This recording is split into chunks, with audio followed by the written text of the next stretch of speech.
김정호 원장님, 네, 자리로 모시겠습니다. 강의를 제가 굉장히 귀 기울여 들었는데요. 예. 좀 느낀 게 두 가지가 있는데, 하나는 그동안 제가 자궁 건강에 대해서 굉장히 무지했구나. 그리고 하나는 정기적인 검진을 꼭 받아야겠구나. 이렇게 느꼈습니다. 예. 네. 워낙 뭐 쉽게 재미있게 설명을 해주셔서 네. 이해하기 편하셨죠? 우리 주부님들. 예. 아니, 근데 아까 설명을 듣다 보니까 이 근종이라는 것이 어떤 위치에 있느냐에 따라서 증상도 다르게 나타나고 또 네. 치료 방법도 다르다 이런 말씀을 해주셨잖아요. 네. 예. 그 위치는 금방 파악이 되는 거죠? 네. 근종에 대한 초음파를 위치는. 보면요. 예. 이제 자궁 자체가 사실 뭐 큰 기관은 아니고요. 음. 또한 그 초음파, 이제 질초음파입니다. 질초음파를 통해서 자궁에 쉽게 접근할 수 있기 때문에 굉장히 정확도가 높게 자궁의 위치뿐만 아니라 크기까지, 개수까지도 굉장히 정확하게 알아낼 수가 있습니다. 네. 이 근종이 있다고 해서 무조건 뭐 이거 수술해야 되는지 네. 이 부분에 대한 걱정하실 필요 없이 정확한 위치가 어딘지를 이거 먼저 파악을 하셔야 그렇죠. 되겠군요. 정확한 위치에 따른 증상이 중요합니다. 예. 제가 아까 전에 말씀드렸던 것처럼 아무리 커도 증상이 없거든요. 음흠. 그런 분들은 내가 근종이 있는지도 몰라요. 네. 그래서 이제 물론 병원에 늦게 오시는 경우도 되지만 적당한 크기라면은 증상이 없으면 굳이 치료하지 않아도 됩니다. 근데 이 근종이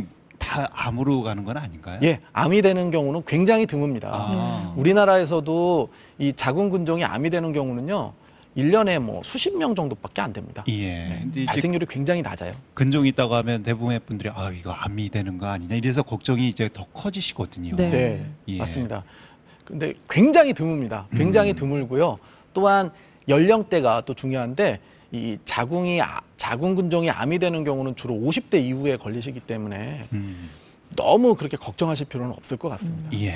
뭐 아까 이제 검사를 하려고 하면 바쁘다라는 핑계를 대고 안 하시는 분들이 많다고 하셨는데, 특히나 이제 미혼 여성 같은 경우는 더 할 거거든요. 네. 그래도 검진을 받아야겠죠. 네, 맞습니다. 그 미혼 여성분들은 산부인과 가는 거를 약간의 수치로 생각하시는 분들도 많아요. 예. 왜냐하면은 사회적인 분위기가 좀 그런 게 있습니다. 우리나라는 아무래도 여성이 산부인과를 간다고 하면은 성병 혹은 임신 예. 때문에 가지 않나 하는 이렇게 색안경을 끼고 보거든요. 그러니까 내가 정작 아파도 자궁에서 보내는 어떤 이상 신호를 감지를 해도 설마 내가 병이 있겠어? 하면서 또 내가 산부인과 가는 거 누가 보면은 이상하게 생각해요. 예. 그래서 예. 산부인과 진료 자체를 꺼리게 되는 사회적인 편견이 좀 있는 것 같습니다. 미혼 여성도 그렇고. 네. 근데 사실 이제 남자들도 그렇거든요. 남자들도 산부인과는 뭐 아내 임신했을 때나 가지 뭐 그 이후에는 산부인과 갈 일 없다 이렇게 생각하는 분들이 많이 계시거든요. 네. 근데 사실 우리 주부들은 남편의 건강을 위해서는 뭐 여러 가지 정보를 다양한 루트를 통해서 많이 아시잖아요. 어디 아프다가 하면 뭐 어떻게 치료해야 된다.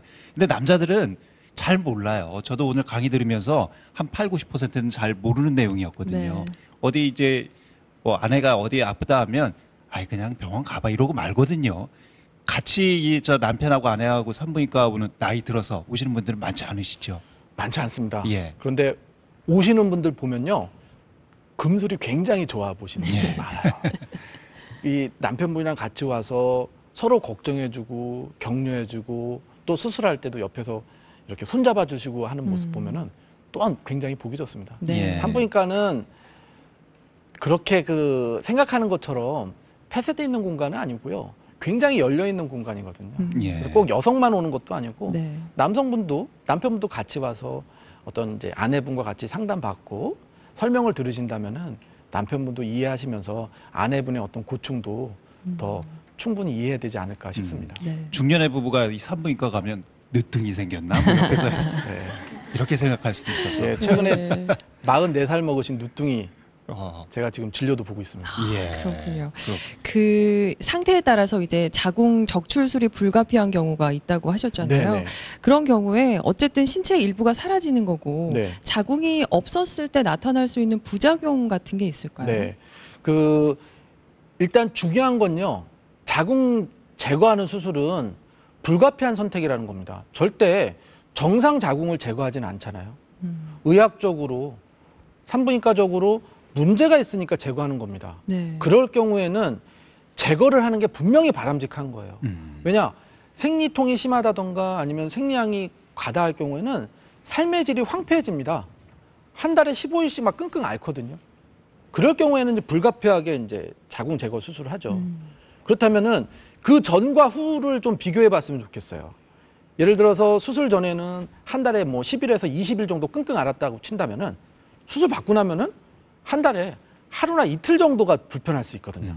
그런데 여성분들은 사실 그 한 달에 하루 이틀은 불편한 것도 싫다라는 거거든요. 그러니까 이 특히 여성 질환, 자궁 질환과 관련해서는 우리 여성들이 좀 더 당당해지셔야 될 것 같아요. 네. 맞습니다. 예. 병원에 당당하게 가고 나 어디 아픕니다. 당당하게 얘기하고 이런 부분들이 좀 인식의 전환이 좀 필요하지 않을까 싶어요. 네, 제가 서두에 말씀드렸다시피 자기가 건강을 지켜야 되거든요. 특히나 이런 자궁과 관련된 질환은 이제 주로 중년 여성 이후에 많이 생기기 때문에 정기적으로 검진을 받으시고 그런 게 예방이라는 측면에서도 굉장히 중요하겠습니다. 예. 우리 주부님들 이 자궁과 관련된 여성 질환과 관련된 부분에 대해서 전혀 이제 쑥스럽게 생각하지 않으셔도 돼요. 아셨죠? 네. 예, 당당하게 말씀하셔도 될 것 같습니다. 자, 오늘 김정만 원장님 모시고 이 여성 질환, 특히 이제 자궁 질환과 관련된 여러 말씀을 들어봤는데 많은 네. 정보가 된 것 같습니다. 원장님 오늘 쉽고 재밌게 잘 설명드렸습니다. 고맙습니다. 고맙습니다. 예, 감사합니다. 자, 다음 주 예고해드리면서 저희도 인사드리겠습니다. 다음 주에는 손주가 뭐길래 황혼 육아를 말하다 준비했고요. 또 육지 가족의 제주 여행기를 준비했습니다. 다음 주에도 많은 시청 부탁드리겠습니다. 네, 저희는 여기서 인사드리겠습니다. 고맙습니다. 안녕히 계십시오.